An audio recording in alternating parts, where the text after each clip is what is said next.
everyone. Thanks for inviting me to speak today. I'm going to try not to just repeat the headlines, which I think is a risk in covering something that is sort of the biggest story um, in the world right now. And I also see Ben from Marxist Unity Group here, so maybe he can supplement some of what I'm saying. Um, but yeah, as you mentioned, we're talking about Trump 2.0, and there's a lot of questions about, how this early days of this administration compares to the first Trump administration and where it's going um, in terms of its ability to keep up this pace of abuses and attacks on free speech and on working class standards of living. Um, I think that the ethos right now is sort of a sort of tech industry influence, move fast and break things attitude, which is exemplified by the presence of Elon Musk as a special government employee in the administration. And there's a question of, is this a temporary phase where they break things and then try to rebuild them in their image, or do they, keep on breaking things? And Elon Musk is slated to only be a special government employee for 130 days, which would be expected to run out next month. But that's a limit that could probably be circumvented since it's the Office of Government Ethics that would enforce it, and that's headed by a Trump loyalist. And there's a question of, will the courts be able to enforce any decision they make against the Trump administration, because we have a sort of imperial presidency in the United States where all federal law enforcement, military, et cetera, is under the presidency, which is precisely who decisions would need to be enforced against. There's a question of, will the financial markets have a negative reaction, especially to Trump's tariffs, and will that slow things down? And then certainly, one thing that could slow down a right-wing administration be mass popular resistance, strikes, organization, pressure from below. But really, that's in a disorganized state right now. There's some interesting stuff happening in the labor movement, and there are significant protests have happened on the weekends. But these, in terms of their official political expression, have been decidedly liberal. For example, the hands off protests in cities around the country last week, included the slogan "Hands off NATO," with no mention of hands off Palestine or hands off Gaza. So certainly channeled into a particular pro-Democrat Party political message. I think of interest to those on the left, to Marxists, is the Trump administration's treatment of pro-Palestine speech. This has been one of the most significant abuses. There's been a sort of turbocharging of what already existed of repression of pro-Palestine speech under the Biden administration, especially on college campuses. And then that's been fused with a deportation crusade from the Trump administration. So a prominent example would be Mahmoud Khalil. He was a spokesperson for the pro-Palestine encampment at Columbia University last year. Khalil is a legal permanent resident of the U.S., but then last month, ICE agents showed up at his New York City apartment and told him his student visa had been revoked. He said, I'm not here on a student visa, I have a green card. And they arrested him anyways, and then immediately shipped him across the country to Louisiana, a detention facility there, likely expecting that they'll get a better outcome there than in New York. And the whole basis for this decision, since it's the case that he has a green card, is they're saying under the 1952 immigration law, the Secretary of State has the ability to deport anyone they deem a threat to national security, which totally circumvents First Amendment protected speech being a right that's given to non-citizens as well as citizens.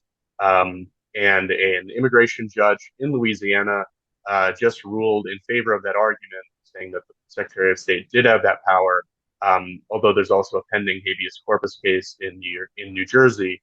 And there are probably better chances in that case, but it very well may be the case that Khalil does end up deported. And that case is exceptional because it targets a legal permanent resident, but the Trump administration's also been revoking around 800 was an estimate I saw, student visas at colleges and universities around the campus. and they haven't bothered to give a reason why they're doing that. Some of those appear to be persecution of pro-Palestine speech. There's the case of Rumeysa Ozturk at Tufts University, who was arrested and disappeared to Louisiana, just like Mahmoud Khalil. And she had been like one of four authors on a pro-Palestine article in the student newspaper. And so that's suspected as a reason for her detention and attempted deportation. But a lot of universities have reported that the students that have had their visas revoked, there is no record of public pro-Palestine speech or activism on their part, and it's some of them seem to be just based on their country of origin. So a lot of students from the Middle East or from China have had their visas revoked without a public record of political involvement. And so this pattern of sloppiness or seeming randomness also matches the broader pattern of deportations happening right now. So as you may have heard, Trump classified 8 different Latin American gangs as foreign terrorist organizations, and they've begun deporting hundreds of people allegedly tied to them on the basis of the Alien Enemies Act of 1798. That was last used to justify the internment of Japanese Americans during World War II. And these supposed gang members are often identified by tattoos or testimony from a single unidentified informant. And the symbols and designs of these tattoos are quite common. There's one individual who had, 2 crowns on his wrist. One said "mom" underneath it, the other said "dad" underneath it, and this was treated as proof of his membership in Tren de Aragua. There was another person who was living in Maryland wearing a Chicago Bulls hat, and one person alleged that they were a member of MS-13, and that man has now been deported to the infamous prison CCOT in El Salvador. And the Trump administration has a special deal with the Kelly administration there, essentially saying that El Salvador will detain anyone the United States wants, which sort of gives them a storage place for all these people they're trying to deport. The response from the workers' movement and the left, such as it is in the United States, I think is interesting. There are 2 major unions that had faced reform movements in the past 10 years or so, the Teamsters and the UAW, and sort of the old bureaucrats and the establishment of those unions was replaced by reform slates or leaderships. In the Teamsters, that meant Sean O'Brien won the international union presidency. In the UAW, the reformer was Sean Fain. But interestingly, during the 2024 campaign, Sean O'Brien sort of cozied up to Trump and spoke at the Republican National Convention, apparently asked to speak at the Democratic National Convention, but wasn't allowed to because he wanted too big of a speaking slot or something. And so he had sort of cozied up to Trump before the election, and since has sort of celebrated when Trump was going to appoint a former Teamster to some position, but then denounced the appointment of a UPS manager to another one, someone with an anti-union record. Sean Fain is sort of towing the line between celebrating the tariffs because they will supposedly bring back domestic car manufacturing, since a big chunk of the United Auto Workers membership are auto workers, but also the UAW is one of the largest unions that organizes graduate student workers in the United States, and so these attacks on pro-Palestine activism and free speech are also something the UAW's been protesting against. So there's significant tension among the UAW's activist base around this sort of orientation of the Trump administration of saying that the tariffs are sort of effective industrial policy that are fighting offshoring while protesting the attacks on free speech. And then another dimension with the labor movement is federal workers. So thousands of federal workers have been laid off from various agencies.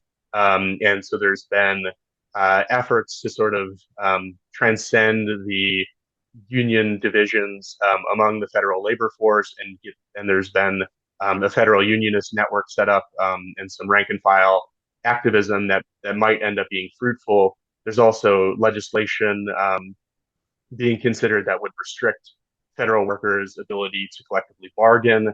And there's been, in response to that discussion of well, the Democrats have introduced provisions to allow state and local workers in every locality the ability to collectively bargain. And there's questions of federal workers' right to strike, which they currently don't have, but that could be something that the labor movement would champion um, in response to these cuts and attacks on federal workers' ability to organize. Among the Democrats, there's sort of a tension between the establishment wing in the form of, say, Chuck Schumer, who voted for the latest budget, which included significant cuts, and certain Democrat media figures like James Carville, who have said, the goal right now is to play dead, let the Trump administration embarrass itself, make everyone angry at it, and then in 2 years, the Democrats can run on a sort of straightforward anti-Trump, we're the competent ones type platform and sweep into office.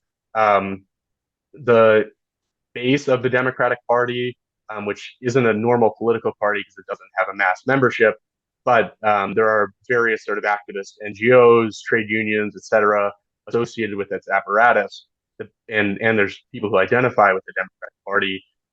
That sort of base of the Democratic Party has been polled, and it's been found that they are very unsatisfied with that message, and there are certain politicians in the Democratic Party, particularly Bernie Sanders and Alexandria Ocasio-Cortez, who have been sort of publicly denouncing that message. And Sanders and Ocasio-Cortez have been going on this nationwide fighting oligarchy tour, where they have gone to cities around the country, and not just the big coastal cities, but places in Iowa, Kansas. I'm currently living in Eastern Washington. They went to Spokane. Places that are more conservative or rural places, and they've been getting very significant crowds at all of these speaking tours. Much bigger crowds than existed during the 2024 election at, say, Kamala Harris rallies. The response now to that tour is much more significant, and there's sort of a question of what the point of it is, though. The message they're putting forward is definitely one for the Democratic Party, that the Democratic Party should be fighting oligarchy, should make its message a sort of social democratic message, and make the union movement its base. But there's not a question of independent organization or an independent uh, political expression for the working class, say a socialist party or a working class party. So Bernie and Ocasio-Cortez are both politicians that have in the past received endorsements from the Democratic Socialists of America, but they're not promoting DSA as the answer at these rallies. They're sort of existing as a separate, or cultivating a separate layer or base within the Democratic Party. DSA is oriented toward sort of the hands-off protests DSA agreed to sort of to critically participate in, to try to, at every possibility, put forward a pro-Palestine and anti-Democratic Party message in these things, but participate in it. Some DSA chapters have been involved in the Fighting Oligarchy tour stops. Others have sort of tabled outside and put forward critical messages of what Sanders and AOC are saying. But there is a sort of question of how to turn the sort of anti-oligarchy or anti-Trump sentiment into an independent political expression. And I think that that's a major question going forward. DSA is having a national convention this summer in August, and there's various proposals, many around organizational questions, but around political orientation and how to create an independent socialist party within the electoral structure of U.S. politics, which make it very difficult to have an independent ballot line, and there's many different constituencies with different electoral laws that you have to navigate, and when is it justifiable to use the Democratic Party primary? When is it best to seek an independent ballot line? How do you maintain control of that when there is the primary system in the United States? Basically, parties' internal selection processes are run by the state and are open processes in many areas of the United States. So if you did achieve an independent workers ballot line, how do you make sure that your party's internal democratic processes actually control who's on the ballot? Are all questions that are being explored on the left right now in terms of how to channel the anti-Trump energy into an effective independent political expression. But yeah, those are all things that are coming up on the left and in the workers' movement. But I think that the Trump administration, if it continues to try to move fast and break things, I think hopefully the response to that will be more and more unrest and resistance, but that shouldn't be. The Democrats aren't really even trying to capture it right now because they want to play dead.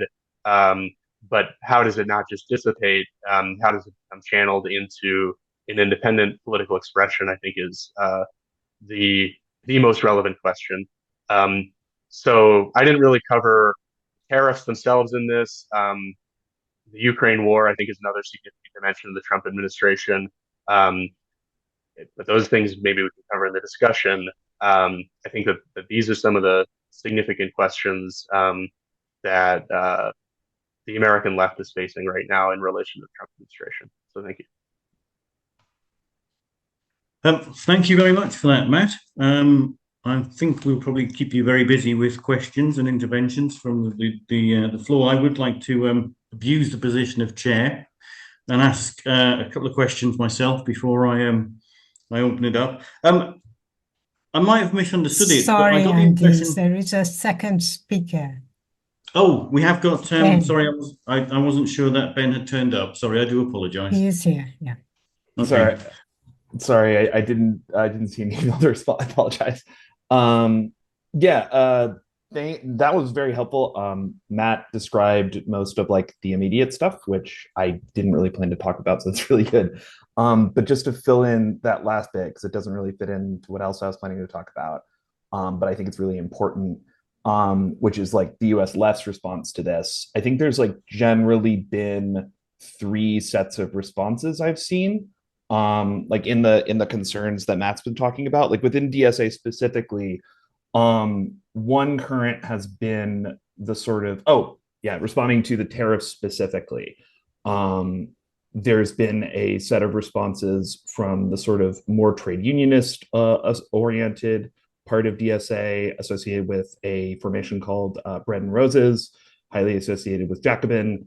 They have been the sort of most like, okay, well, Trump's tariffs are bad, but let's not do something crazy like complain about tariffs in general, and have articles out about like how we shouldn't like Trump's tariffs because they're pushing for reaction, but we might want to use tariffs in future to push for stronger labor laws internationally, which is connected to like the U.S. industries or U.S. labor movements' really strong support of tariffs since the Second World War. I think the second sort of broad classes of responses that are associated with sort of right of DSA, those are formations like Groundwork and the Socialist Majority Caucus, are what Matt was sort of getting at with the larger democratic protest movements, which has largely been like, we oppose these for the same reasons that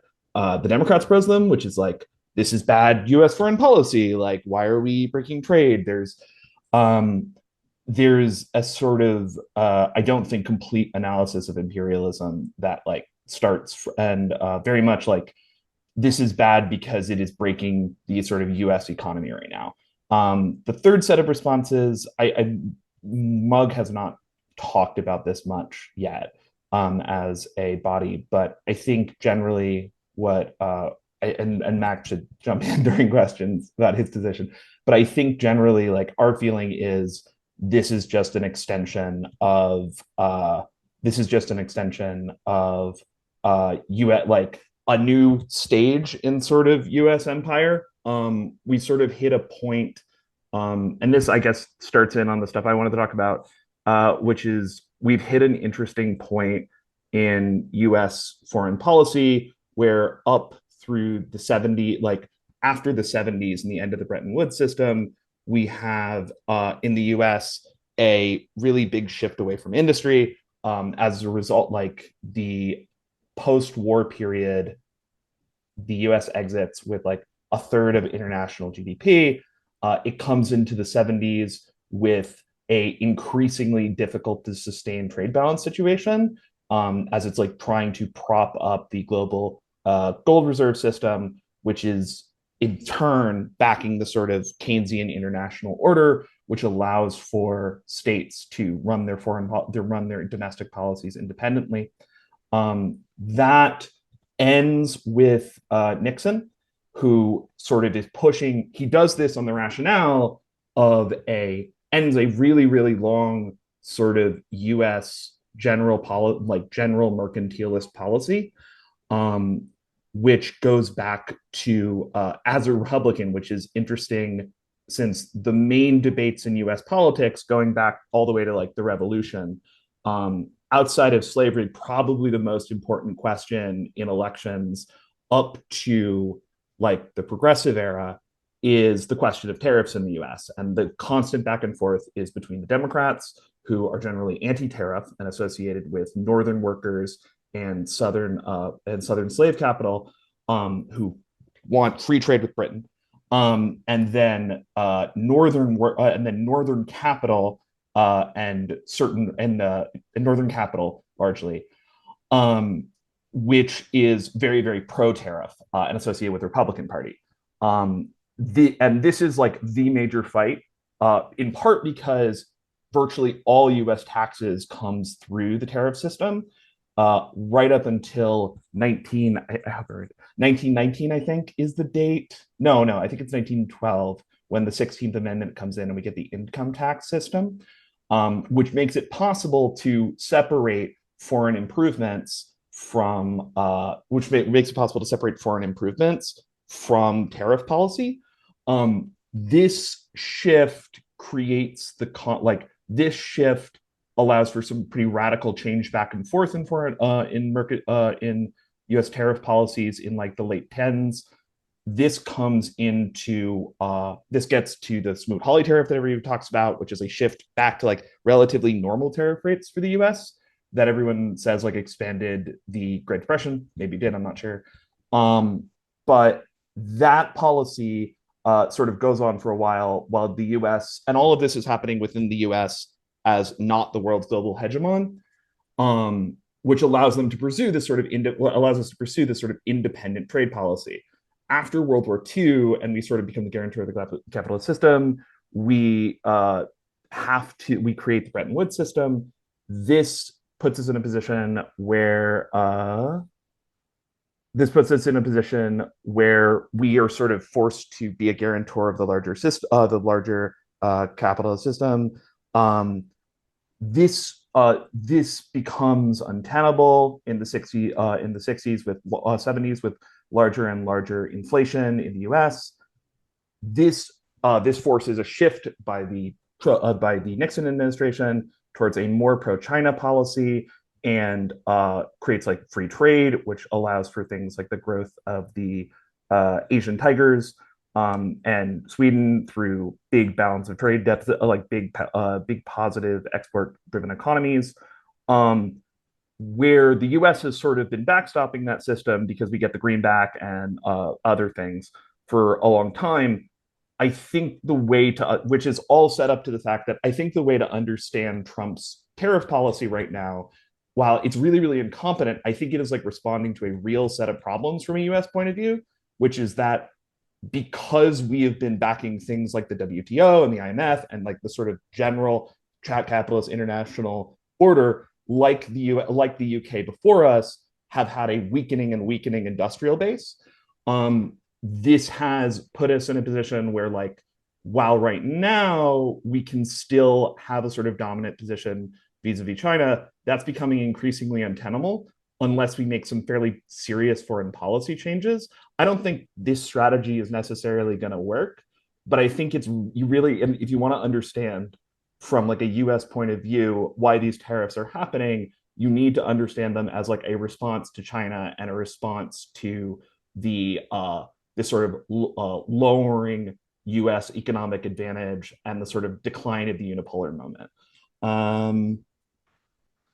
I don't know. That was a little confused, but I think I got through most of what I was talking about. So yeah, your birthday. That's great. Thank you very much, and apologies for diving into questions. I wasn't sure whether you turned up or not. Yeah, I've got a couple of questions before I open it up to the floor. I don't have anyone indicated to speak just yet. I am quite interested around the response from, if you like, the trade union bureaucracy, and it kind of ties in with what was also said, I think, around tariffs, in that, you know, Trump has been dubbed an economic nationalist, and obviously one of the strong elements of how he's kind of delivered or portrayed himself is about onshoring, re-onshoring, you know, these industries that have been subject to a historic decline. And I think, and I'm sure Mike's got something to say on this, you know, we saw it in the UK, the increasing financialization of the economy. Because actually, you know, it made far more sense to produce these things. It was better for capitalism to produce these things in cheaper kind of parts of the world than to produce it in the metropoles. I suppose you can see a situation, and it's not surprising that there are significant sections of the trade union bureaucracy who are happy to go on along with Trump because of the economic nationalism that he espouses and stuff like that. And it's whether there are any challenges within the trade union movement amongst people who organise, amongst activists there, and who is leading on that. And just kind of linked into that, you mentioned, or it was mentioned by Matt, I think, this rank and file organisation of federal employees, and I'd be intrigued to know, you know, who was behind that. Is it something that's just been spontaneously generated? I suspect it's not, and that there are forces in there who are seeking to organise these networks of federal employees. But I'll leave it there, and obviously encourage people to indicate. I'm sure they must have loads of questions.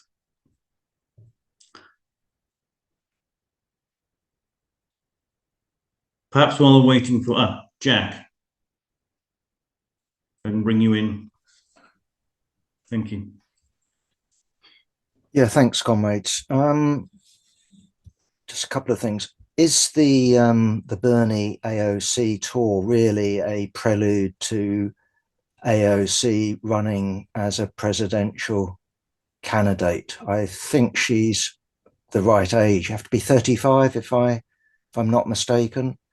It just seems like this is just sitting here over the other side of the Atlantic.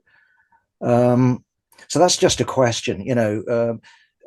Again, just looking at the demonstrations, they look very Democrat. So that's 2 points. And just a third one, just to be interested to hear your take on it, and that is the debate on the left. Oh, it's fascism, which strikes me as sort of rather lacking in imagination. But I'm sure that there will be those who will be intervening that will make that argument. I mean, do you think it's fascism? And if not, which I think is a much more interesting question, what the hell is it? You know, because at least from my angle, this isn't normal US politics. You know, you talked about this is the most important question in the world at the moment, and I agree with you. Something's going on. So what is it? Is this a section of the capitalist class? Is it the, you know, anyway, what's going on? I don't buy it's fascism. But it isn't just this is a normal US president. And to back that up, if you look at the first term Trump, I mean, it's radically different in terms of the second term.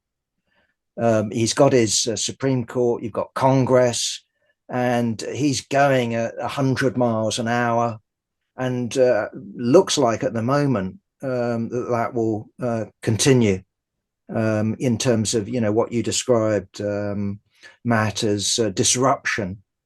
That looks like it's got some way to run. Anyway, that's just my questions.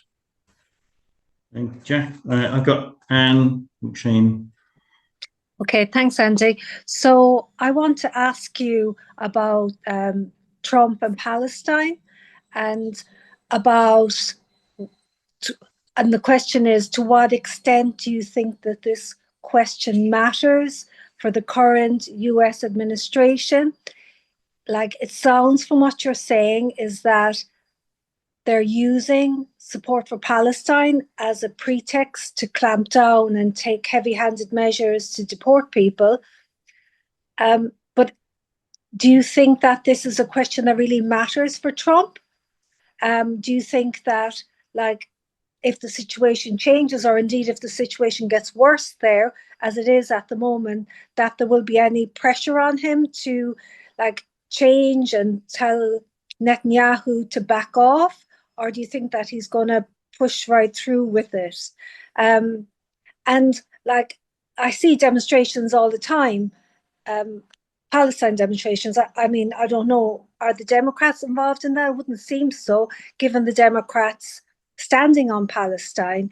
It would seem to me that that wouldn't be something that Democrat voters would be attracted to, or perhaps they are, but they're not people that are very loyal.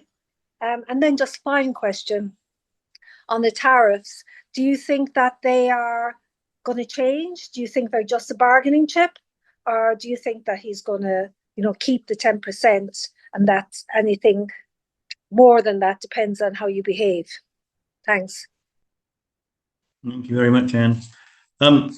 I have got a follow-up question. I've got no one indicated to speak, and perhaps actually we can take some responses from Matt and Ben at this point.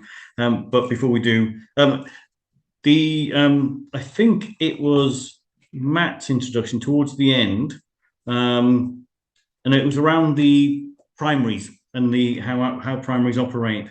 And unfortunately, my knowledge of the US system is fairly limited. I understand that you don't have parties or party structures in the way we would see them in Europe.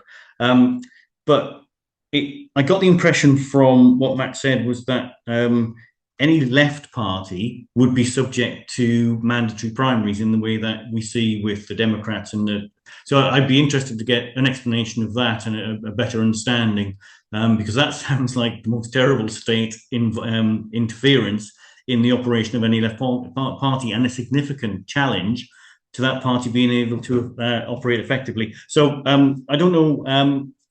We've covered quite a lot of ground in those questions. So we've touched on Trump and tariffs, Trump and Palestine, Trump and fascism, and Trump and the trade union movement. I don't know whether is it worth. Should we bring Matt in to respond to some of them and then pass over to Ben? Yeah, that's good with me. So yeah, your first question on the Federal Unionist Network and the sort of trade union response. The Federal Unionist Network definitely isn't spontaneous. It's a lot of existing kind of activists in the trade union movement are orienting toward this right now as a thing that has a lot of potential. DSA, its National Labor Commission is saying it wants to orient to it, and there's a lot of just people who are trade union activists in DSA who aren't necessarily coordinating it through DSA. It's not a project of any other, like, historically, a lot of the reform movements in US unions were started by the IS tradition or the group Solidarity. So the Reform Caucus and the Chicago Teachers Union, Teamsters for a Democratic Union, the UAW Reform Caucus all started out as sort of projects of post-Trotskyist groups. As far as I know, there isn't another left organization behind the Federal Unionist Network. It's a lot of existing, activists in the trade union movement are making it a priority. DSA is orienting toward it. The sort of whole, a big chunk of the progressive wing or reform wing of the union movement is orienting toward it. So I would say that it's a sort of broad project of the progressive or reform wing of the U.S. labor movement. So that's that. On the Bernie AOC fighting oligarchy tour, whether that's a prelude to an AOC 2028 campaign, maybe. That seems, I think a lot of people were criticizing Bernie for his first few stops, saying, oh, what's the point of you rallying as an old man to do this stuff? Like, you need to appoint a successor. And then he kind of responds by saying, oh, it's a joint project of me and AOC. That sounds like that's what it's setting up for. Ben is actually active in New York City, which is AOC's home turf, so might be able to answer that question with some more knowledge. But yeah, that's my answer to that. Is it fascism? Well, so the traditional definition of fascism within Marxism, coming from Trotsky, et cetera, Zetkin, that it's a movement kind of based in the petty bourgeoisie with non-state fighting formations as its social base that become integrated with the state. I think that that's not the story that's happening. So I think that in that sense, it's not fascism. It's certainly a change from the status quo of U.S. politics in a more authoritarian direction. And there is a sort of there is a social base for it, but it's not a very mobilized or organized social base, maybe in contrast to historic fascism. And in that way, it's sort of it's maybe closer to the sort of sack of, rather than the fasci de combattimento, its social base is the sack of potatoes from Brumaire. And in terms of its global significance, I think the model is Javier Milei in Argentina. It's sort of the Latin American right wing, I feel like, is a big influence on the Trump administration. Also the Orban government in Hungary. What it means globally, this is speculation, but it seems like it's a response to the relative decline of U.S. imperialism, a sort of retreat from managing the world and instead trying to give the U.S. sort of a solid carve out in a multipolar world, or try to combat that decline by sort of circling the wagons. I think one aspect of the tariffs is the motivation of the Biden administration keeping around the Trump tariffs and increasing them was to attempt to decouple the U.S. economy from China, because that's a national security risk if there's a potential war with China in the future. I think that would still be on the mind of the Trump administration.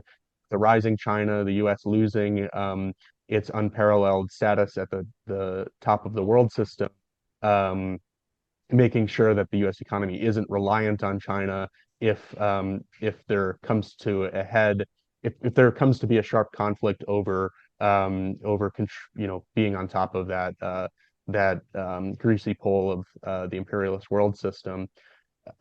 On Anne's question about Trump and Palestine, does he care? And where are the Palestine demonstrations coming from? I think that the people around Trump, I don't know what Trump personally, how much he cares about Israel, because the people around Trump that really care about Israel, yes, there's the historic role of Israel as sort of an aircraft carrier for U.S. imperialism, as an outpost for controlling the Middle East. But there's also, sort of insane apocalyptic evangelicals who care a lot about Israel for religious and or civilizational reasons.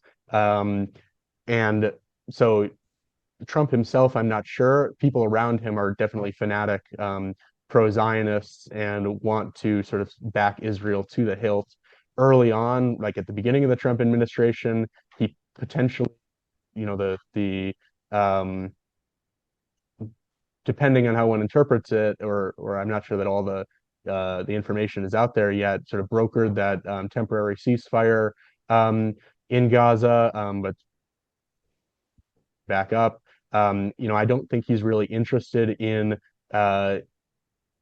treating Bibi like Zelensky at this point. I don't see a move toward hanging Israel out to dry. If anything, they've with the attacks on Yemen, have decided to commit to a very aggressive policy toward the U.S.'s enemies in the Middle East. Um, but but maybe he will. I mean, it's certainly interesting the way that the United States has turned on its proxy in Ukraine, and potentially, if it decides it's not worthwhile, um, if it decides it's not worthwhile continuing to support the war in Gaza because it wants to focus on China, potentially a similar thing could happen.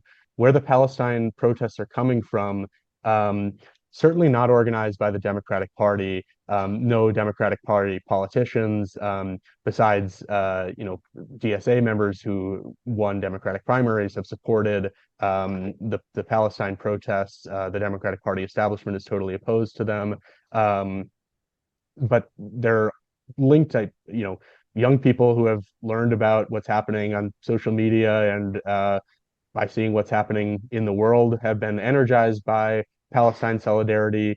Other parts of the left, particularly the Party for Socialism and Liberation, I guess descended from Marxism organization in the US, is very significant. We're very significant in the anti-Iraq war movement and continue to be kind of the people who call anti-war demonstrations and have been very prominent in the Palestine solidarity movement. And then there are Palestinian or Arab-led organizations like the Palestinian Youth Movement, or on campuses, the Students for Justice in Palestine have been the significant organizers of Palestine solidarity demonstrations, in certain places, depending on its weight in the movement and the political orientation of the chapter. DSA is is a significant force in organizing and supporting them. So that's sort of where the Palestine demonstrations come from. In terms of the base of the Democratic Party, actually, there has been a pretty monumental shift in what people who in polls identify as Democrats think about Palestine. I think recently it's like 65% think that what Israel is doing in Gaza is either a genocide or a sort of extreme war crimes. And whereas Republicans, I think it was like only 30% believe that. But I would have to look at that poll again to confirm those numbers. So certainly, like among people who, because there's not really a membership of the Democratic Party, among people who identify as Democrats in polls, that has been a shift that's happened recently. What's up with tariffs? Is that going to stick around? I'm not sure. I mean, there's a lot of erratic policy. The U.S., maybe Ben was more focused on the economic questions with this, and maybe can answer better. I don't know that Trump really knows what a good tariff policy for the United States. Like, Trump, I think, has an instinctual desire to impose tariffs and try to reindustrialize, but I don't think he knows what the right, scientifically managed policy is. And so he had an impulse to impose these tariffs. And certain people maybe talked him down and wanted him to try to frame it as a negotiating tactic. I think that the thing they're going with now is, we're going to keep the ones on China, and anyone didn't who didn't retaliate with tariffs, they're going to get a reprieve for a while, but then we're going to implement them anyways. And the way that they calculated them seemed very unscientific and not very studied. So there's a lot of erratic behavior, and I'm not sure what the final tariff number will end up sticking as. So that's difficult to predict. And then, finally, Andy's question on primaries. U.S. election law varies a lot by state, especially. But yes, it would be that, in many states, it would be the case that sort of a legally recognized party, I think, especially if you get the major party distinction, would have to run following the laws for primaries in that state, which is a significant state intervention in the organization of a political movement or a party. And it means that that party's own structures wouldn't govern its ability to determine who its candidates are. That's a huge thing that DSA faces. So, and any potential left or socialist organization in the US. So right now, DSA is technically organized as a 501c4 nonprofit, which allows it to endorse candidates and do it however it wants, which is how it does it. And that means it can be regardless of ballot line. If DSA wants to become a political party, it has to figure out how to be able to maintain its own democratic structures as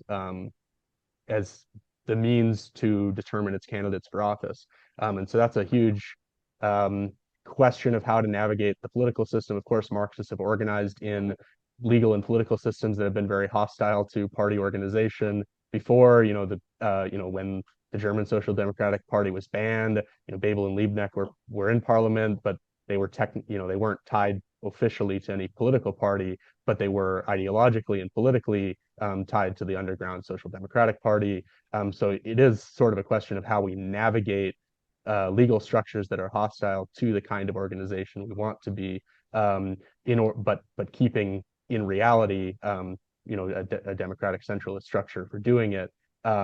But it is a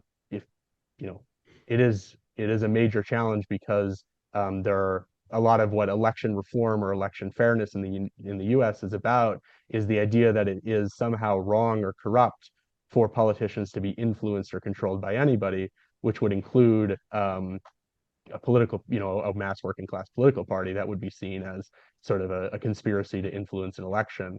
So that is a significant challenge, and definitely something that the socialist movement is exploring and trying to figure out how to deal with in the United States right now.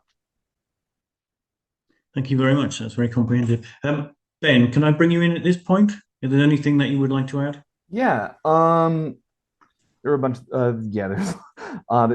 Matt covered a lot of the ground, but one mention. I wanted to jump to the point on the pressure groups Matt was mentioning on Palestine. I think that was a pretty complete list with one important exception that matters for sort of internal DSA politics, which is another major group behind the Palestine process is the Jewish left, associated largely with a group called Jewish Voices for Peace, and has sort of, I don't want to say they've been a football, like JVP plays pretty nicely with everybody, but is a sort of more respectable wing of the movement, which within the socialist movement has created a context where more right-leaning areas like New York City, where I organize, are heavily embedded with the JVP and have sort of tried to sideline groups like Within Our Lifetimes, which is the New York specific sort of PYM split that's very, very connected to the Palestine or to the sort of Arab community here, even more so than PYM, much of whom are Arab imports. And the left is in fact the left in DSA is a lot of it. It has been for many years. Parts of PYM and other Palestinian groups within DSA who have been arguing for policies within DSA, that constitutes a major part of the DSA left. And those fights are important. Another thing, are tariffs going to stick around? I think the question to ask is not so much what is the economic policy here. I think it's really important to think of these as foreign policy, as larger geostrategic questions. Whether or not they stick around depends on the depends on the alliance structure that US gets coming out of this. I think it's pretty clear that whoever comes in next, or whether Trump sticks around, there's going to have to be a major shift in the US orientation. That's going to involve some number of those things becoming tariffs and some not, because my view would be some of those tariffs are going to have to stay on somebody, because like the old system was based on US policy credibility, which is just not there anymore. Even if like it didn't stick very long, the fact that like markets know that Trump, like a president, can do this means it will no longer be possible in the same way for the US to present itself as the sort of guarantor of the rules-based order or whatever. The and then on the trade unions in relation to tariffs, I was trying to talk about this a little bit. Yeah, I mean, but like it's like you said, it's not that surprising. The strongest trade unions in the US are historically associated with US industry. They have for decades, like since Nixon and the sort of free trade policies were a major part, and the sort of neoliberal shift in the Democratic Party were pretty direct attacks on the industrial union movement in the US. And I think that their response, like, it is about as state loyalist as can possibly be imagined. The U.S. social democratic state, such as it is, the New Deal, is extremely connected to sort of U.S. like FDR was not a social democrat. He was a guy who ended up with social democratic policies from a very directly middle class point of view. And that's true of like the U.S. politics in general. Which I think maybe is a good transition to your other question about primaries, because one thing I don't know how much you guys hear about it, and maybe this is more common than I think, but as far as I can tell, the U.S. has, or at least Western Hemisphere countries, Mexico has similar phenomenon, has something that I don't think is as present in Europe, which is like a very strong thing that we call the progressive movement, which is most of like the stuff that normally gets associated with the sort of SPD and the democratization movements of the late 19th century in the US is done around the same period by like middle class reformer types. And that's where our election laws come from. It's also where our that's where many of our election laws come from. Those election laws are very much like they move to a secret ballot, but they move to a secret ballot and shredded the sort of finance structure. Like all campaign finance laws in the US are very much designed to block parties and block mass movements.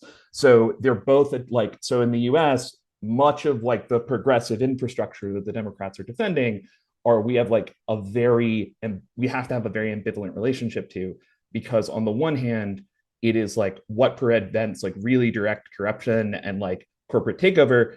It is also what prevents party organization and was very much designed to do so from the beginning. And in fact, like where US socialist movements have been strong, not just in New York today, but like Wisconsin in the early 20th century, which is very like, which is very similar. And there's a lot of interesting parallels there, has been in large part like fusions of the progressive and socialist movement, which poses real problems for us in terms of social strategy. Is there, AOC, or yeah, I guess two more things. AOC, AOC is gonna run for president. Like, I don't know, maybe she'll decide not to do it, but that's clearly the plan. I think she might run for Senate first. So the idea, like the expectation for a long time has been like she's going to try to take over when Chuck Schumer leaves. And the other hope from like folks in New York DSA is that one of our electeds in her district will try to take over her seat, particularly Zoran, who's currently running for mayor, which is an interesting campaign that maybe if we're paying attention to. On fascism, last thing on fascism, yeah, I hold, like, I really second all of Matt's analysis on this. This is like very much a sack of potatoes. Like, I think I was very hostile on like this is fascism for a long time. I'm slowly coming around though, just because it's what this looks like. This looks like a kind of whether or not it's fascism, this is a kind of Bonapartism that is a lot richer and has a much deeper social base than other kinds of Bonapartism we've seen. And is that fascism? It's certainly different, but I think there are a lot of similarities. Yeah. Thanks, comrades, for very interesting contributions. A couple of sort of issues arising, not so much questions. To Matt on Palestine and China, I think it's actually extraordinarily unlikely that the China question would induce the United States to shift its policy on Palestine, because we had, I can't remember the guy's name, the commander of CENTCOM in evidence to the United States, says, by controlling the Middle East, we have our hands on the throats of the Chinese economy, in evidence to the Senate. And so this is published stuff. That essentially the United States, the point of US control of the Middle East, of which the Israeli state is an engine, is to secure negative control of the oil taps. It's not that the US needs cheap oil, it's that the US needs to block, to be able to turn off oil supplies to other countries. And from that point of view, to turn off oil supplies to, and from that point of view, it seems to me that the only thing which would make the United States willing to dump Netanyahu is not the Chinese threat, but the threat of losing control of the rest of the Middle East, in the same way as the Arab revolts, not just in Palestine, but all over the Middle East, led the British state in 1936-39 to temporarily dump the Zionists and attempt to make to pacify the Arab populations for that purpose. On Ukraine, I don't think they have dumped Ukraine. We've got today's Telegraph has got the latest version of the Kellogg proposals, and the Kellogg proposals, it's perfectly clear, it's to freeze the current front line and put British and French troops in Ukraine. And in essence, that would mean that the United States has achieved step one. First place, the United States has achieved step one of its geopolitical aims, which is to say to stop the Russians using Sevastopol as a warm water port. Because as long as the Ukraine has got a drone navy in being, basically supplied by the United States, and to a lesser extent Britain, it's been able to actually interdict Russian naval operations in the Black Sea effectively. Secondly, freeze the front lines as they presently are. Moscow gets a marginal advantage over what it had in 2014, but not a fundamental one. It's lost loads and loads of troops, and so freeze the front lines when we got, and we get NATO troops in Ukraine, NATO boots on the ground in Ukraine. And principle established in the Kursk operation of firing intermediate range missiles which are capable of having nukes on them at Moscow. In essence, what you've done is inflicted an enormous defeat on the Russian Federation. And the likelihood that the Putin regime Putin administration would come down, though God knows what would succeed it, as a result of if the Russians settle for that, which I'm questioned whether the Russians will settle for that, and it's equally likely, it seems to me, that the Trump administration will, if the Russians don't capitulate, actually escalate the war in Ukraine. And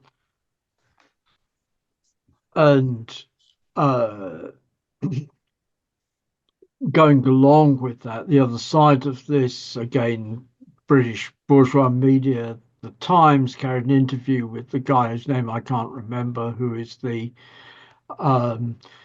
CEO of the institution of the company called, quote, Andia Real. It's a drone manufacturing company. It's part of the Peter Thiel Tolkien-esque titling of governments, and he said to the Times that the US Department of Defense has asked for the gear to be battle ready for full-scale war with China in 2027.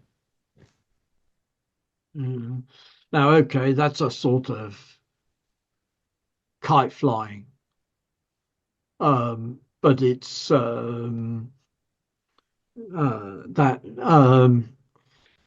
I take the point, Ben, that the United States can no longer pose as the champion of the rules-based international order.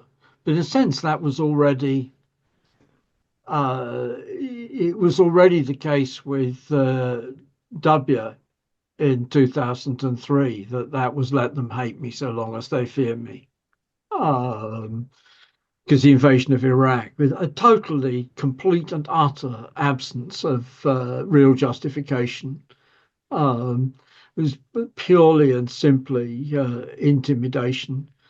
So I agree that the tariffs, etc. This is much as intimidation as anything else, but it's but at the same time it's sort of there's continuity of US policy. Finally, Jim, reindustrialization. I don't believe this. If you think about it, the industrialization of Russia and China, in both cases, involved people off the fucking farm,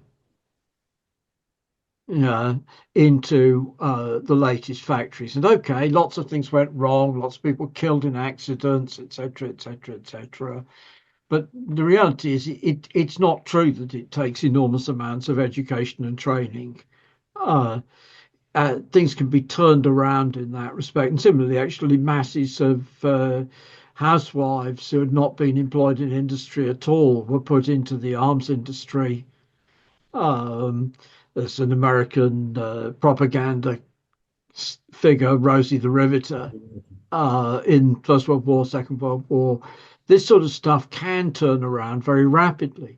The problem is why it won't turn around very rapidly in the United States is because we've got one successful example of reindustrialization after financialization, which is the Netherlands in the 19th century. And what we had for the Netherlands in the 19th century was a 60% default of 60% of the state debt. With the consequences, which is shown by in image by Van Gogh's picture of quote the potato eaters, the massive impoverishment of the middle classes, and going along with that, very considerable loss of land values, and then going along with that, highly intensified exploitation, massively intensified exploitation of Indonesia. And the intensified exploitation of Indonesia enabled the Netherlands to shut down all their waterways and peat-fired stuff and go over to coal-fired steam and railways and stuff like that. But in order to do that first, they needed massive default on capital. And in the same way, as I think Michael Roberts has said, but also actually the guys from the RCP have said in their latest paper, The Communist, what ended the Second World War, the Long Depression, was the 1930s Depression was not the New Deal, it was the Second World War. And it ended the Depression because it destroyed vast amounts of capital value. And Trump's tariffs, it's totally, okay, we increase the price we drive Chinese, we shut down US-China trade, which of course, actually, the fact he's gone for, we're going to exempt IT, which is an enormous proportion of trade by value. That's nothing like enough destruction of capital for the United States to reindustrialize. That's it. I'm just really going to say a couple of things, I suppose. And that is, I do think that, especially with the voting system, I'm not going to make that an absolute, but the tendency is if you've got a voting system with two different candidates or two different parties, bourgeois parties, there is, from our point of view, lesser evils. But what I would say about lesser evils is it doesn't stop them being evil. So, I don't think we want to sort of just say they're all the same. There's no difference between the Democrats and the Republicans. There's no difference between Labour and Tory. I just think that's a mistake. That doesn't mean, by the way, as I've tried to indicate, that you're obliged to vote Democrat. I just think that we should be a little bit more subtle than that. Ditto on the idea that things can only get worse. I really don't see why, if the working class gets its act together, for example, that things can't get better. That doesn't mean that we should be satisfied with the system. Oh, because we're now strong and we've got concessions from the system, everything's all right then. But the idea that things just get worse and worse and worse and worse and worse and worse and worse until the working class sort of suddenly leaps forward, takes power, I just think is a mistake. Concessions can be given. Yes, you're right, Anne. Of course, they can be taken away. And what we've seen over the last, 20 years or whatever date we want to put on it in countries like Britain and the United States is things being taken away, which we can go into the reasons for. They're both capitalism itself, but it's also the weakness of the working class, trade unions, political organization, liquidation of the Communist Party in GB. I would say these are factors. And also, again, I would be interested to hear from both comrades in the States. Look, the idea of the working class breaking from what you called, and the left of the bourgeoisie, i.e. the Democrats. I think, again, we should be very hesitant about that. As far as I know, the difference between the vote for Harris and the vote for Trump, okay, in American terms, this was a huge margin. But for anyone else looking at it, it was a few percentage points. So we're not dealing, with, I don't know, Trump romps home on 80% of the vote. And Harris is reduced to 20%, whoever they are, sort of type. But it's marginal. In other words, that what we're dealing with here isn't some sort of seismic shift, in terms of the working class breaking with the Democrats and going over to the Republicans. My own take on it, for what it's worth, and again, I'll be interested to hear from the comrades, because we're dealing with something in movement. We're dealing with something that's new and it's hard to grasp, and therefore we need to think about it. To me, there of course there has been a shift in voters, but marginal, but also a shift in the bourgeoisie. I just note, again, I'd be interested to hear your impressions, comrades. In terms of first Trump and second Trump, look at the inauguration with the billionaires turning up and, kowtowing or bending the knee, kissing the ring and all the rest of it. So I personally would I'm not saying that we shouldn't analyze the voting patterns. They're important and not irrelevant. But what's going on in the bourgeoisie? What's going on, with the capitalists, the real genuine capitalist class? Questions that are worthwhile asking. Paul asked, again, this is my take on it, so you have to answer for yourselves, of course. My take on it is, with post-Trump, we don't know. That's what I would say. I don't think there's any going back. And I don't think that, I think that if you said that post-45 Germany went back to Weimar, I'd say that's a radical misreading of world history. Sorry, Paul. No, I don't buy that. Weimar was the product of the failed German Revolution. It was the product of strong social democracy and the threat of communism. Okay, you could talk about post-45 threat of communism, or in the form of Stalin Anyway, I don't see it simply as a going back. You know, I look. Does the working class step onto the stage? We don't know. Not at the moment. It's not going to do so. Is Trump going to run for a third term? Well, he's mortal. He might not be able to.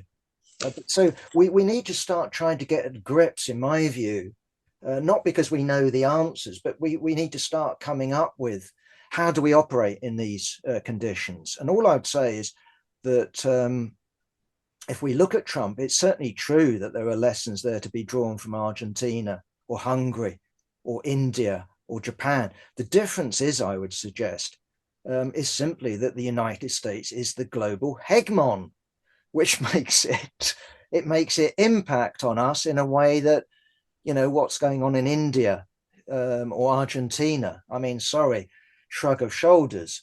But when it's going on in the United States, that matters for everybody on the planet. It really does matter. This isn't a domestic thing. This is the whole global system, the whole global capitalist system that's undergoing a radical change. The rules of post-45 are being torn up by the power that drew them. So, you know, this is a real huge change.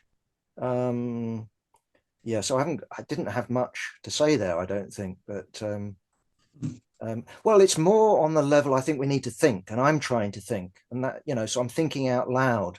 I'm not coming up with answers, I readily admit, but the first sensible thing to do when you don't have answers is to ask at least sensible questions. So I think I'm trying to pose it that way, rather than hey, here are all the hey, Paul, here's the answer to post-Trump. I don't fucking know. Who does? Maybe Matt and Ben can tell us. I don't think so. Yeah, so I'll try to cover the various points that were talked about. So I guess first on the foreign policy stuff that Mike was talking about. Yeah, I don't think that that Trump is fully abandoning Ukraine or giving up on um, pursuing a militarist agenda with regard to Russia. But interestingly, he is giving up on Zelensky. Like there is a shift in policy, and it's associated with sort of throwing the current avatar of U.S. imperialism sort of in the garbage, and maybe or the current avatar of the U.S. proxy in the garbage, and sort of coming up with a new political figure that can sort of champion maybe a more direct form of sort of U.S. I don't know, almost direct colonial control over its proxy states. Maybe Zelensky will stick around, but certainly Trump's been talking about holding new elections. Talking about Zelensky as a illegitimate political leader. So I think that when I was referring to, maybe I was imprecise, but if it became the case that Netanyahu's policy with regard to Palestinians was inconvenient for the United States, maybe the Arab world starts causing more trouble for the U.S. and it needs to exercise its power to control that region in order to restrict China.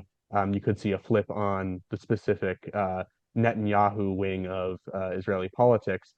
But in that case, the ideological and political connections to the MAGA movement and people around Trump are much stronger, whereas Zelensky was seen as, pro-Democrat. I mean, there's the whole Manafort stuff with Trump going back to 2017, and then Zelensky came to Pennsylvania and campaigned for Harris in 2024. So I think that that's a reason why he's anathema to Trump, whereas more and more in U.S. politics, Netanyahu and Likud are seen as associated with the Republican Party, and that's reflected in opinion polls. And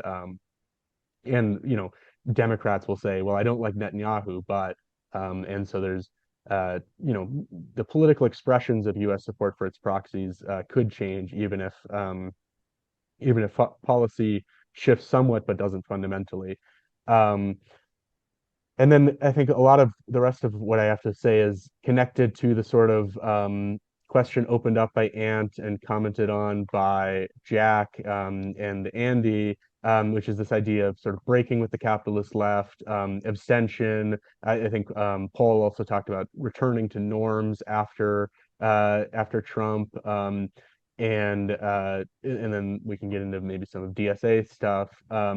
But yeah, I guess I would echo sort of Jack's call for caution in terms of being too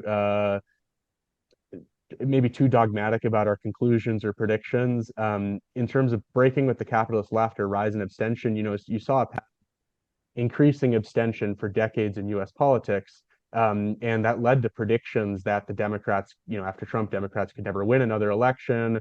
You had, around the Bernie campaign, a certain dogmatism where it was like only Bernie can beat Trump because only Bernie has a populist economic message. And, I kind of believed that. Like, someone like Biden could never speak to the massive working class voters, especially people who elected Trump. There's no way if the Democrats don't nominate Bernie, they can beat Trump. Well, then there you go, and Biden beats Trump, and he does it with the highest turnout ever in a U.S. presidential election. That doesn't mean that Biden's politics are good, but it means that the situation is fluid, and sometimes the capitalist left, not that Biden is left in any way, sometimes American liberalism can turn out millions of people to beat Trump in an election. 2020 was sort of unique because of the pandemic, Trump's terrible mishandling of the pandemic. You had a sort of like peak moment for, in U.S. politics. Maybe I don't know if this word is used in Britain, but like wokeness in U.S. politics, 2020 was sort of seen as a peak because you had Black Lives Matter. So like there was a sort of cultural shift toward the Democrat Party, and millions of people turned out for Trump or turned out for Biden and beat Trump that way. And that's kind of what I'm more scared of, is not that like the working class if the working class was breaking with the capitalist left and all we as the revolutionaries needed to do was to put forward our message and kind of ride them into political prominence, that would be great. And the problem is the way in which the capitalist left or, American liberalism or progressivism will be able to capture the dissent against Trump. And that kind of gets into what Andy was bringing up around AOC. So AOC is someone that, she was elected initially in 2018, was sort of part of this squad phenomenon. Ben can speak to this more specifically because he's in New York City, but she had been in the DSA chapter, but was also very much connected to the sort of progressive wing of politics. So like the Justice Democrats, the Working Families parties were equally big parts of her initial coalition when she was elected. And recently there have been, controversies within DSA around how to orient toward her.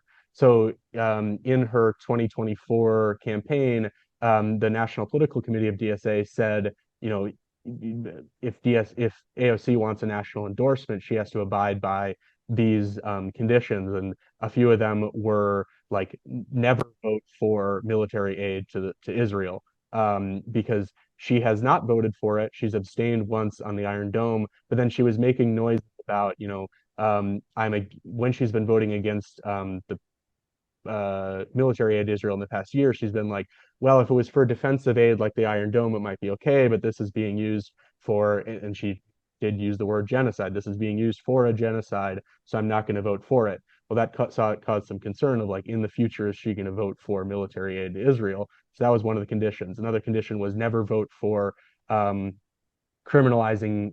BDS, so adopting the IHRA definition of anti-Semitism, et cetera. That was another thing that was in these conditions. And another one was, participate in some sort of, in DSA, we call them socialist in office structures, but sort of like our equivalent of a party fraction thing, like participate in actual meetings with the leadership of DSA and other people in office that are DSA members so that we can actually have some coordination. And the National Political Committee put these conditions out there, and the New York City chapter withdrew their request for a national endorsement. They were like, if this is what you're saying, then we don't even want it. So there's all these questions of like, how do you DSA is kind of a weird decentralized structure, and We're trying to figure out how to act as more of a concerted party, and there's political tensions around not wanting to rock the boat with these progressive celebrities that the certain tendencies are putting forward. So that's that's a real difficulty, because if AOC runs for president in 2028, makes it as her own decision, there's going to be a wing of the organized left that, and it was right, in my opinion, to back Bernie for president without illusions. To say a Bernie Sanders presidency is not going to fundamentally change American capitalism, it's not going to end American imperialism, but it's a way of sort of breaking through with a working class message into US politics, there's mass expression, et cetera. Now that we have a more significant organized left and people like AOC are more connected, have connections to it, but we've been trying to like get her and other political figures um, to act the political expression. What does it mean if she makes an individual decision to run for president? How do you orient toward that, and how do you make sure it doesn't become doesn't doesn't create illusions in the capitalist left, or create something outside of the sort of organization or party that we're fighting for that becomes a block on working class consciousness. Um, so that's where I would say I'm not confident that the working class is breaking with the capitalist left, because the capitalist left could reinvent itself, and it'll have some relationship with the socialist left, and we have to figure out how the socialist left can capture that. Um, on post-Trump return to norms, or what happens post-Trump, I think that Jack is right. We don't know. Um, I mean, I can have some predictions. If say after Trump a Democrat is elected, I think it's true that they won't reverse everything Trump has done. So Biden, after the first Trump admin, kept the tariffs on China, increased them, and continued the new Cold War against China. Um, and on immigration, Biden put forward one of the most conservative immigration policies in US history, and built Trump's wall on the border to a significant extent. So there will be a certain encoding. My prediction would be, under, even if there's a Democrat administration, there would be a certain encoding of the things that the Trump administration has done as a sort of ratchet to the right, the same way that after Reagan, you have, in the US, Clinton, in Britain, New Labor, and they give a sort of soft left or neoliberal gloss, or I mean, they give a sort of liberal gloss to stuff that was achieved by the right. So I think that that's likely, that even if the Democrats came to power, they wouldn't fully reverse what Trump is doing.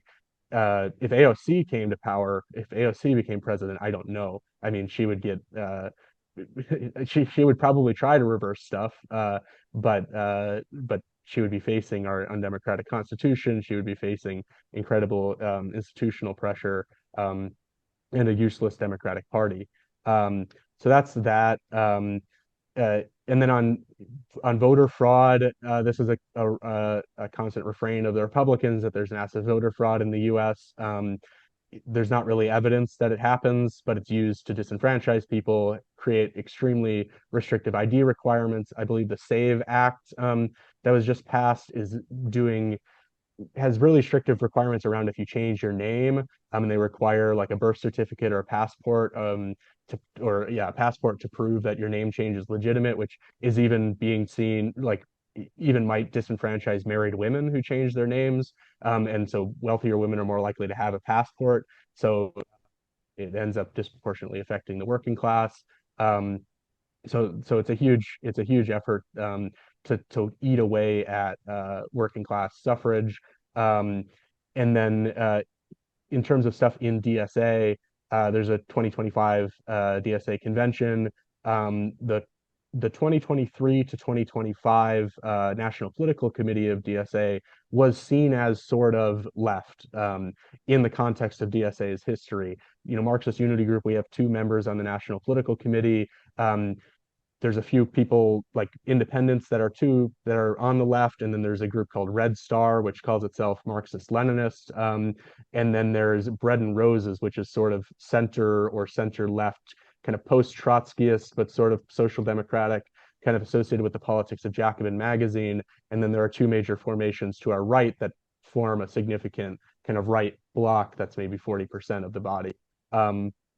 And Marxist Unity Group, we didn't see that as a solid left or a Marxist organization, but because it was seen as left in the politics of DSA, there was a significant effort to undermine or almost boycott the national organization by right-leaning dominated chapters, and you see that with the sort of New York City attempt to withdraw their organization. Right now, they're running this guy Zohran Mamdani for New York City mayor. He's running a very interesting campaign, placing cost of living is very significant, so there's sort of economic issues, but also placing Palestine is pretty central to his political identity.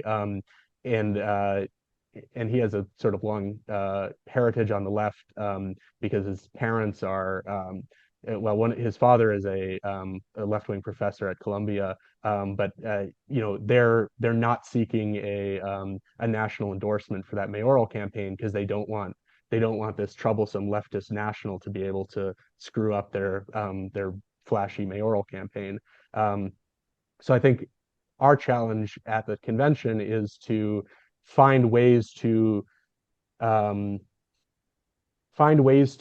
create democratic centralist in a genuine sense structures in DSA so that it acts in a concerted way as a common party project. Most people in DSA, like, they don't really, like, the activist base of DSA doesn't really have the Bernie AOC consciousness. Like, there is a large paper membership that does, but there are a lot of Marxists in DSA and people who want to have an effective political project. We've done a somewhat effective job at activating those people and getting them into DSA's national structures, and helping kind of coordinate the broad left in DSA.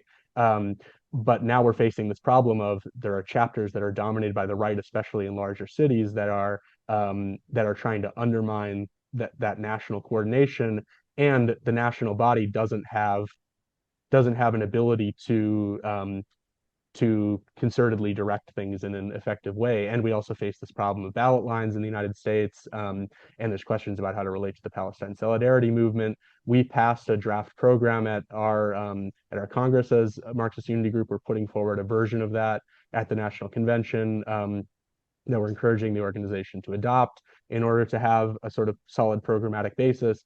Reform and Revolution, which is a group that comes out of the CWI tradition, was a split from Socialist Alternative, also wrote a program that they want the organization to adopt. So there may be some process of reconciling those programs or some sort of debate about program.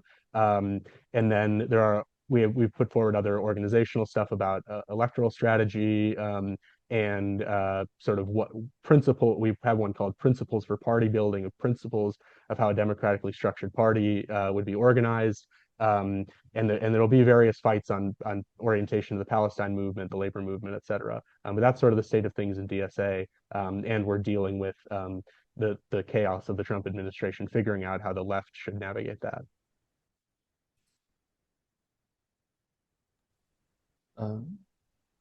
Sorry.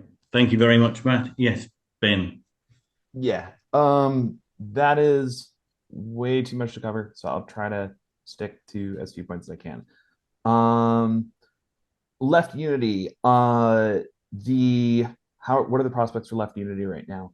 I would bucket. I think to start with the one sentence answer. There is already a lot of Marxist unity, and it's been growing sort of in DSA as it exists. In the last 5 to 10 years, DSA has absorbed an enormous number of an increasingly large portion of the Marxist left. There are some problems there I'll mention with PSL, but that's the good news. But also the groups that exist have sort of become designed to sort of be the not DSA groups, which in some sense become inoculated from fusion. So it's become kind of hard. To go in specifics on that, there are, I'd say, 4 big far left groups that are not in DSA strictly. There are hard left issue groups like PUAM and the Tenants Movement. There's CPUSA, the old mainline Communist Party. There's PSL, which is the Marxist group that Matt mentioned. And then there's like a smattering of other sects, like the Progressive Labor Party, the Socialist Alternative, with Matt mentioned, which was much more important a couple of years ago, RCP or IMT, which are sort of shuttling along.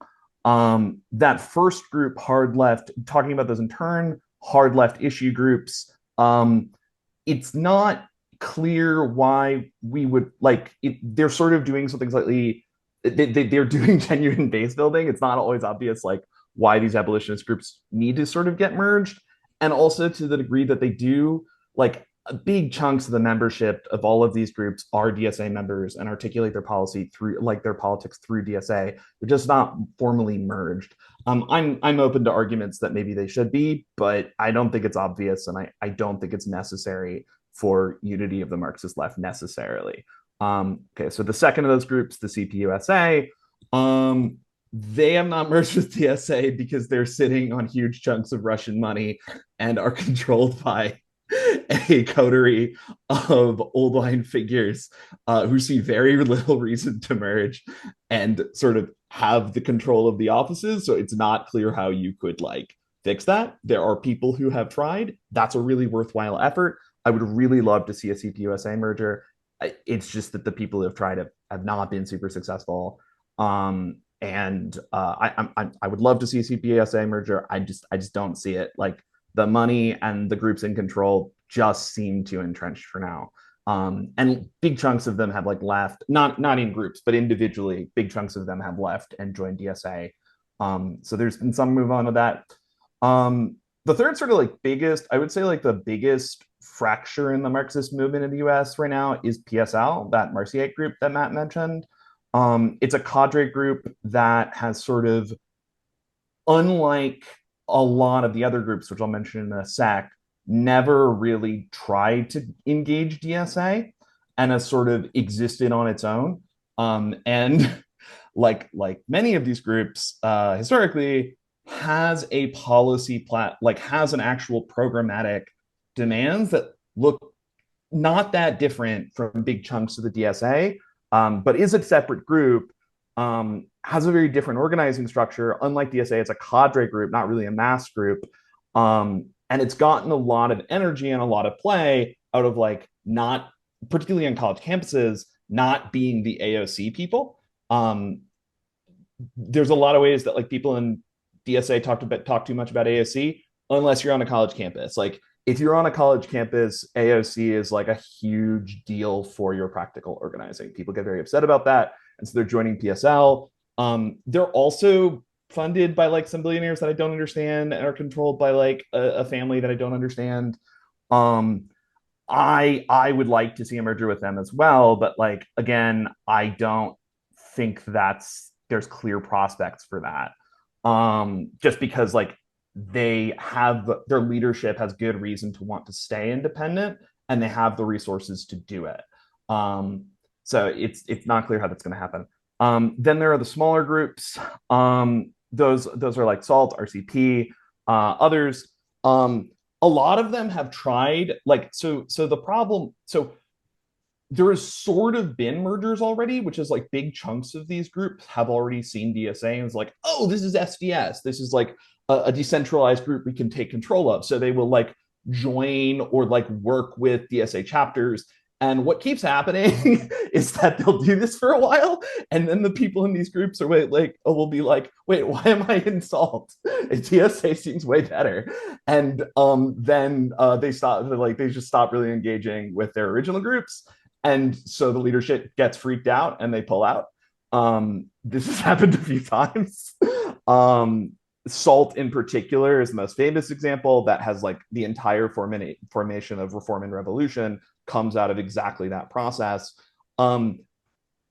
That indicates maybe there's like a really strong chance of a merger. On the other hand, though, because they've gone through these like aborted efforts at mergers, the people who are left in this group sort of define themselves by not being in DSA, which makes it very hard to figure out how to make a merger happen. So yeah, that's prospects for Marxist Unity right now. US election stuff. I'm an electoral organizer in New York, so I don't know. I will try to talk about this the best I can, but I'm not exactly sure where to start. Yeah, I agree with what Matt said about AOC running without us. That could be a huge problem. and it's really, really likely. AOC has this, it's really, really similar to like the liquidationist relationship in Russia, where they it's the chapter of New York City, which is like by far the largest chapter in the country. It's about 12% of the organization. It has a dozen plus electeds. It has like a really strong party organization. Is also incredibly undemocratic, and does not like. I was just having a conversation with the leadership yesterday, and they don't see, they very much don't see themselves as accountable to the larger organization, and sort of think they can throw their weight around, and it's and how that's going to play out is like the big open question there. The relation of that to AOC is that the basic policy of New York City since like 2018 has been, well, we grew a bunch because we were backing AOC, so let's just keep doing that. Oh, she did something bad. Well, let's criticize her. And then, or since 2018, it's been like, oh, when we do that, she gets real mad at us. And we don't want that. So we're just not going to say anything. And the sort of politics of New York has sort of followed that path since then. This is like very similar to, like, it looks a lot like Victor Berger and the Wisconsin socialists in the early 1910s, if you're familiar with that. That's been a really big, hard problem. So it's like in New York, it's not going to be seen as that weird that AOC didn't ask us. To be honest, Zoran only sort of asked us. Like, Zoran told us that he was going to run, like sought the endorsement, but was, I've been told, gonna run whether or not we endorsed him. Also, Zoran is a really cool race. Like, it has like these serious problems that I'm mentioning now and that Matt mentioned. Zoran is like a deep DSA cadre. He was like the leader of the electoral working group before running for office. He's an incredibly good politician, and has on the New York State Assembly, unlike virtually all the other NYC electeds, done a pretty good job of like keeping a clean name as far as like the larger DSA left is concerned, and like has done some fairly cool and agitational things, has a more agitational vision, but still holds on to this sort of liquidationist view of what the elected's relationship to DSA ought to be. Yeah. Oh, one thing I should mention about him, the reason we're spending so much time talking about the Zoran guy is he's like currently second in the mayoral race in New York, and that's having all sorts of interesting consequences. I'm running canvases that like look like Bernie canvases. They're like 60, 100 people. So like I went to one where we had 300 people, most of whom had never been involved with DSA before, and we're just like now doing a bunch of work for DSA, and a bunch of them are like active members now. Okay, so that's election stuff. Hopefully that covers that. On this, I do want to go back to like Mike's sort of provocation to me that like, well, isn't this already like, didn't Bush already break with the possibility of US hegemony? I think that's right. I guess I just want to like, the place where I would want to push back on that is that like, yes, it's true that what Trump is doing is a continuation of like the hyper aggressive foreign policy, at least since Bush, probably can push it a little further back, maybe. But what I would say is there's like the Bush foreign policy was internally contradictory in a constitutive and important way that the Trump policy is sort of trying to resolve. So the Bush foreign policy was trying to combine two things, which is one, this rules-based order, and obviously like wildly violating it, which is both contradictory and also sort of necessary to maintain that larger global order, because as like any think tank guy who actually studies stuff will tell you, like you can't be the global hegemon if you're not able to like knock over governments and stuff. But that is, so we've had to play that role more and more, but in like increasingly aggressive and naked ways since the fall of the Soviet Union, where there's been like less justification now. But that has always been understood, and the Bush administration very much understood it in right neoliberal terms, and that's how they talked about it internally and publicly. I think you might be right about the CENTCOM thing. I'm a little, I know that's a view that like we need to stay in the Middle East to like keep the chokehold on China. I think that view makes a lot of sense. I'm not sure I buy it. The CENTCOM people have a lot of stake in holding on to that position. So like I take their views with a grain of salt, even if I take them seriously. There has been a long-standing policy, like Mearsheimer is a guy who wrote an interesting, like imperfect but very good book called like the Israel Lobby that takes a look at like how U.S. foreign policy towards Israel like happens, why we do this weird thing where we're defending this little country that makes everyone hate us. I think that there's like a big forces in the U.S. that want to focus us on the Middle East more than is necessarily fully compatible with like a totally neutral, realist interpretation of American foreign policy. I do really agree with you, though, very strongly on the industrialism point, and I think this is something I've not heard enough about, and a point I was like trying to get to, but did not get to in my original points, is that like what Trump is trying to do, whether he's thinking about it this way or not, is like he's very consciously trying to avoid what happened in like the UK after World War II, which is like as the hegemony switched over, you had this big hangover of capital, and it just sort of led to this weird malaise.